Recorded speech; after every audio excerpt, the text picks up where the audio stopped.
एहतसाब अदालत पे साबिक वज़ीर आज़म नवाज शरीफ के खिलाफ फ्लैगशिप रेफरेंस की समाअत 4 अक्टूबर तक मुलतवी कर दी गई है। मज़ीद तफसीलात जानेंगे ज़मीर हुसैन ज़मीर की इस रिपोर्ट में। एहतसाब अदालत में साबिक वज़ीर आज़म नवाज शरीफ के खिलाफ फ्लैगशिप रेफरेंस की समाअत हुई।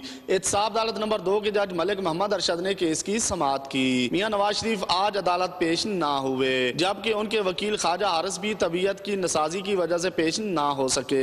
उनके मुआवन वकील अदालत में पेश हुए। नवाज शरीफ के अदालत ना पहुंचने पर अदालत ने बरहमी का इजहार किया और कहा कि पता करें नवाज शरीफ कब पहुंच रहे हैं। दूसरी जानिब प्रोसिक्यूटर नैब ने मुखालफत करते हुए कहा कि मियां मोहम्मद नवाज शरीफ साहब के नाकाबिले जमानत वारंट गिरफ्तारी जारी किए जाएं। समाअत में 2 बार वक्फा किया गया।